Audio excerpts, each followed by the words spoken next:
Hello बच्चों, let's read the question. The question states, state the essential condition for diffraction of light. Condition for diffraction of light to take place. Using Huygens principle, we have to use Huygens principle to explain the diffraction of light, how diffraction is occurring due to a narrow single slit and the formation of pattern of fringes obtained on the screen. ठीक है? And we have to sketch the pattern of fringes formed due to diffraction at a single slit showing variation of intensity with angle theta. Showing variation of intensity with angle theta. ठीक है? तो as you can see from this question, there are three subparts of this question. Let us solve each subpart one by one. The key concept that is used in this question, as you can clearly see from the question, and it has been written multiple times, बहुत बार लिखा हुआ है question में, वो है diffraction of light. Let me right it down. की concept वो है diffraction of light. Diffraction of light. ठीक है, अब हर एक क्वेश्चन को एक एक करके सॉल्व करते हैं. Let us start with the first question. The first question is asking to write the essential condition for diffraction of light. तो हमें ये याद रखनी है इस कंडीशन को. इसका आंसर ये होगा, मैं लिखना स्टार्ट करता हूं, मैं उसके बाद समझा दूंगा. For diffraction of light, for diffraction of light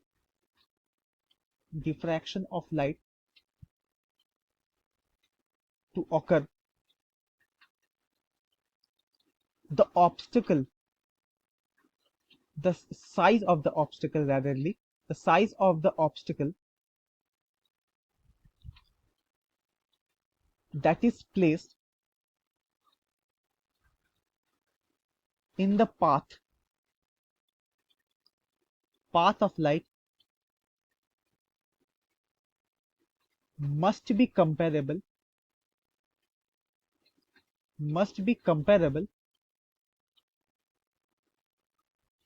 to the wavelength of light. Wavelength of light. ये है हमारा the necessary condition for diffraction to occur. इसका मतलब क्या है कि अगर डिफ्रैक्शन हमें चाहिए, जो ऑब्स्टिकल हम लाइट के पाथ में वो लगाएंगे, उस ऑब्स्टिकल की लेंथ, ब्रेथ और हाइट, तीनों डायमेंशन लाइट के वेवलेंथ के साथ कंपेरेबल होनी चाहिए. मैंने ये नहीं कहा कि सेम होनी चाहिए, मैंने कहा कंपेरेबल होनी चाहिए. इसका मतलब ये है कि अगर लाइट की वेवलेंथ 10 टू द पावर 7 10 या 10 टू द पावर 9 मीटर है, तो 10 टू द पावर 9 मीटर की ऑर्डर की ही ऑब्स्टिकल हमें चाहिए, so that we can obtain diffraction pattern on a screen. So let's start answering the second question, that is Huygens principle to explain the diffraction of light.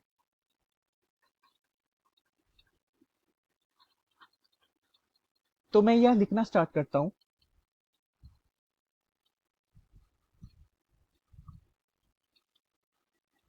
Huygens principle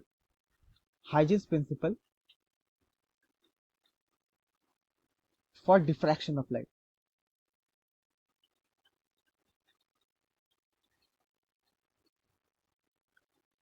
Huygens का second principal आपको याद होगा. Huygens के second principal में Huygens ने कहा था कि every point of a wavefront will act as a secondary source. इसका मतलब अगर मेरे पास कोई वेवफ्रंट है, तो अगर मैं उस वेवफ्रंट के हर एक वेवफ्रंट के सरफेस पर हर एक पॉइंट एक खुद का सोर्स बना लेगा और वो खुद अपना वेवफ्रंट बनाना स्टार्ट करेगा, जो मैं डायग्राम में दिखा रहा हूं. ये जो बोल्ड लाइन है वो एक वेवफ्रंट है. तो वेवफ्रंट के ऊपर जितने भी पॉइंट्स है वो खुद के सोर्स बन जाएंगे और वो खुद के वेवलेंथ बनाने स्टार्ट कर देंगे और वो वेवलेंथ सर्कुलर होंगे. तो अगर मैं डिफ्रैक्शन डायग्राम को अगर ड्रॉ करूं यहाँ पे, तो ये है मेरा स्लिट. मैं थोड़ा स्लिट को बड़ा करके दिखा रहा हूं ताकि समझने में आसानी हो. तो जब प्लेन वेवफ्रंट्स यहाँ पे आकर टकराती हैं, तो इस स्लिट पे हर एक पॉइंट हर एक पॉइंट एक अलग अलग वेव की तरह बिहेव करती है, वेव अलग अलग सोर्स की तरह बिहेव करती है। तो वो सोर्स खुद का अपना वेवलेट बनाती है, जैसे ऐसे। मैं डॉटेड लाइन से दिखा रहा हूं कैसे वेवलेट्स बनते हैं from every point on the slit. ये सिर्फ एक ही पॉइंट नहीं करती, स्लिट के जिस पास जितने भी पॉइंट्स है वो सारे पॉइंट्स ये करती है। तो इसके लिए आप क्या देखोगे, तो अगर जब ये होता है तब ये देखोगे कि जो वेवफ्रंट है, जो जो स्लिट्स जो वेवफ्रंट बना रहे हैं, उन वो वेवफ्रंट खुद में सुपर इम्पोज होंगे, और उस सुपर इम्पोजिशन की वजह से हमें डिफ्रैक्शन पैटर्न मिलता है। आई होप आपको ये समझ में आया। डिफ्रैक्शन क्यों होता है? क्योंकि every point on the slit acts as a secondary source, and due to this wavelets are created, and when wavelets superimpose they give rise to diffraction pattern। और यही हमें लिखना है। तो आप आंसर में क्या लिखेंगे? तो हम आंसर में ये लिखेंगे कि from Huygens from Huygens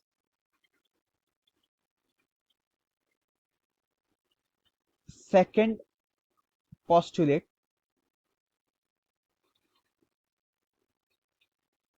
every point on a wavefront will act as a secondary source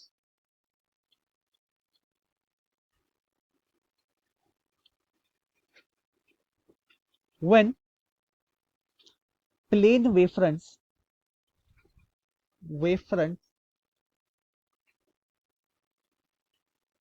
hit the slit। ठीक है, every point on the slit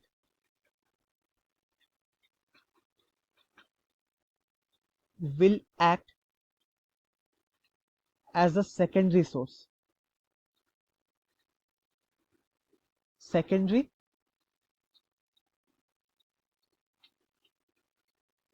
source। These sources produce circular wavefronts, spherical wavefronts, actually spherical wavefronts,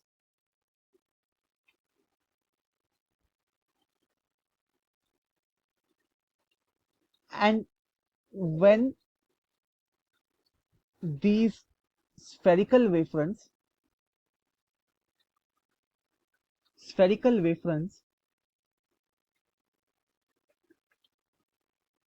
superimpose,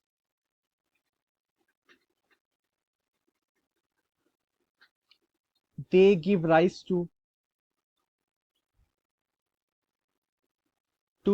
diffraction pattern।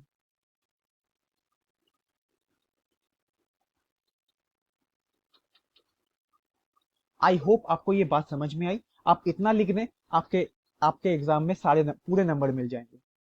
अब third question की तरफ चलते हैं।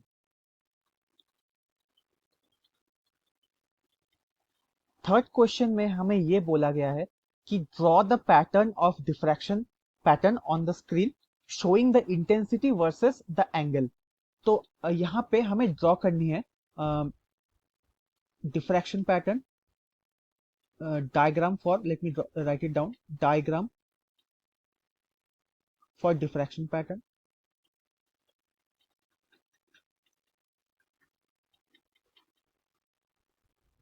Actually हमें क्या draw करनी है? हमें intensity versus angle theta draw करनी है। तो अगर मैं यहाँ पे एक्स एक्सिस बना लूं और ये है मेरा वाई एक्सिस, तो ये है मेरा इंटेंसिटी और ये है मेरा थीटा। ये क्या थीटा है मैं बता देता हूं।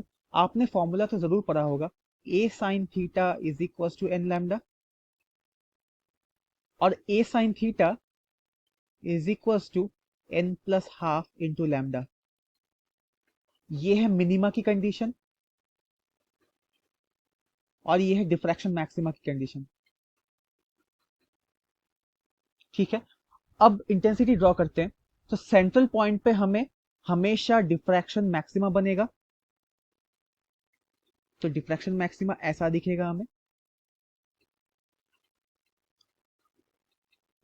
फिर इंटेंसिटी घटती जाएगी ग्रेजुअली। सिमिलरली दूसरे साइड भी यही होगी। और ये पॉइंट्स जहां पर इंटेंसिटी मिनिमा होगी वो है minus lambda by a plus lambda by A.